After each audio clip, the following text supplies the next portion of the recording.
we are aware of the story of the 10th. What is the story? 10 people were crossing a river. This is a very famous, very popular Upanishad story, okay? 10 people, 10 men were crossing the river, and they crossed the river, they came onto the other side. It was a difficult part of their trek.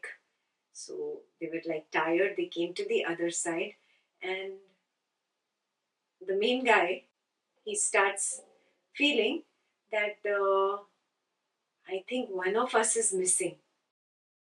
So this smart person starts counting. Yeah?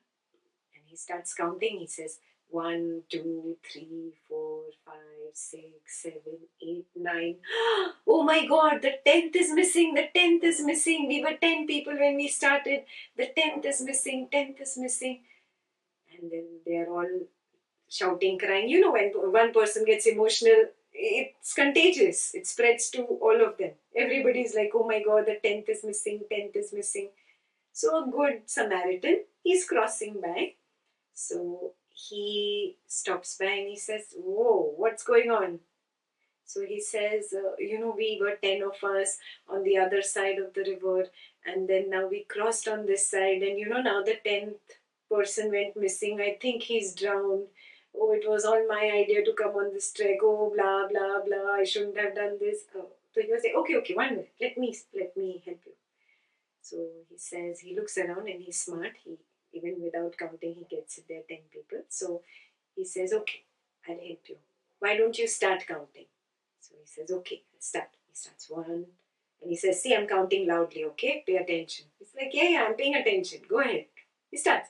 1, 2, 3, 4, 5, 6, 7, 8, 9. See, there is no 10th. So the Samaritan takes his hand and he says, see, this is the 10th. You are the 10th. Yeah. What is the meaning of this story? You are the 10th. The ignorance, which is the seed of ignorance, the belief in this person's mind in the beginning, right in the beginning, he had a belief that one person has drowned. That is number 1. Yeah? That is ignorance, a belief. And you have given space for that belief in your mind, and that has made home over there. That is stage 1. Yeah? You're in bondage. This belief creates a veil over your eyes, yeah, over your mind. And even things that are supposed to be apparent to you are just not apparent to you because you're clouded by your belief. Right? Yes, sometimes somebody is explaining something to you. This is so wrong what is happening, but no, I don't want to see it. Yes, I have closed my eyes. Yes, this is stage 2, avarana. Yeah? Avarana literally is like a curtain, yeah? Or a veil that I only put on my eyes. It's got nothing to do with other people. Okay? Here, who's responsible in all these stages? I am responsible. I have put an avarana myself because of my ignorance. My ignorance could be because of my past conditioning.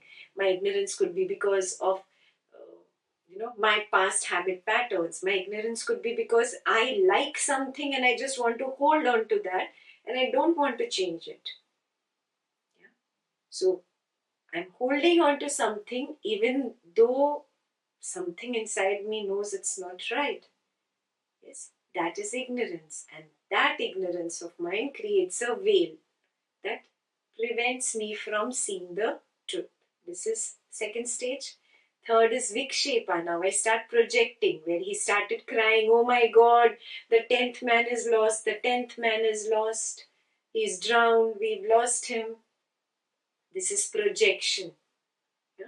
We are projecting, or Vikshepa is throwing out your own ragas and dveshas. You might not project through your lips and affect the people in your surrounding, but you might project it in your own mind and make your own mind dirty. You understand what I'm saying? With your own ragas and dveshas, and that is internal suffering. What is internal suffering? Lots of thoughts, too many feelings. I just don't know how to manage it. I cannot handle it. Yes, that is projection of the same wrong understanding, and I multiply it with my raga or dvesha. These are the stages of bondage. Till here, these 10 people were in bondage, or I should say, this 10th guy who was counting, he is in bondage. This is your story, okay? Yeah, I hope you can relate to it. Along comes the Good Samaritan, and what does he say? You are the 10th. He helps him look inward. Yes, but this is his knowledge, no?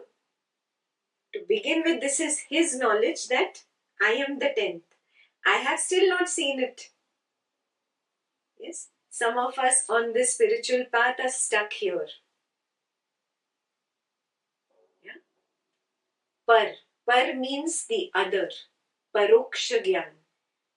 Yeah? The knowledge of the other. It is always borrowed in the beginning. I listen to a teacher, I listen to a saint, I listen to the scriptures. It is borrowed knowledge, it is not mine.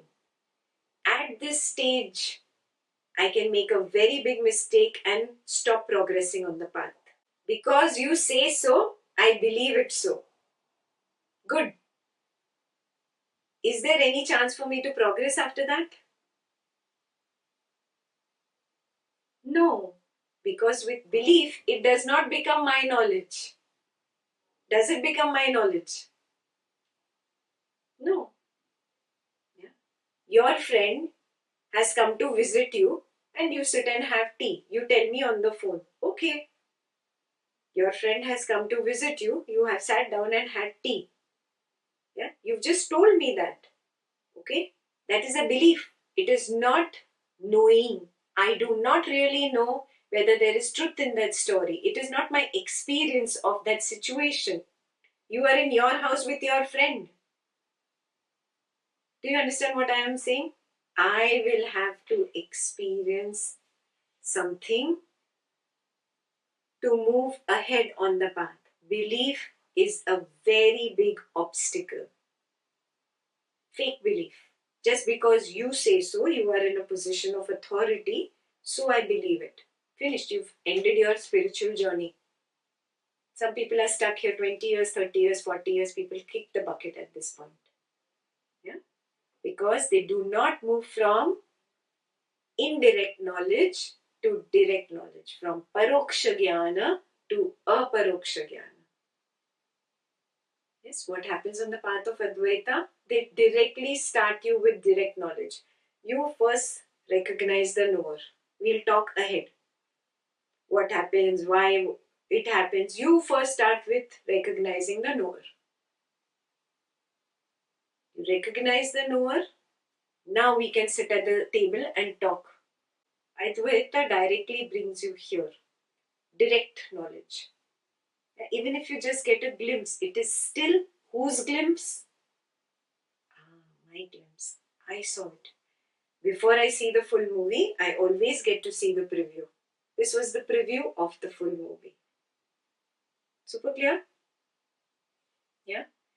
When I get the direct knowledge, I establish a destination, a goal post, an end destination, a to address. I always had the from address, but I did not have a to address. Yes?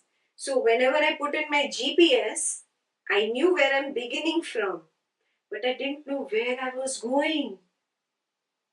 I didn't know where I was going.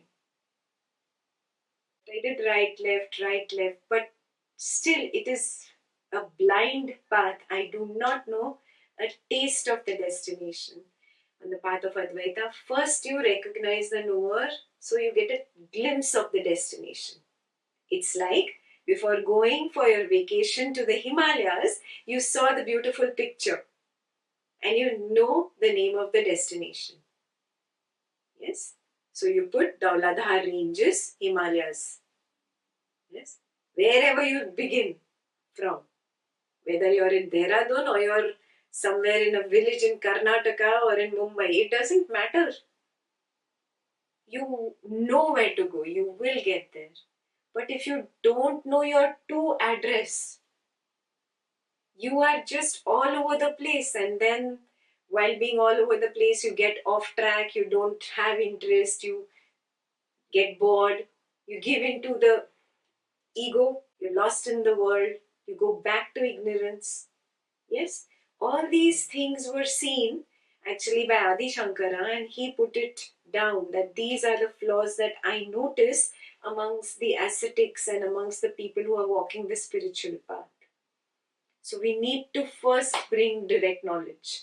We need to give a to address, even if it is just the picture of the destination for the person. And then you start walking. Yes, while walking, things get clearer and they open up.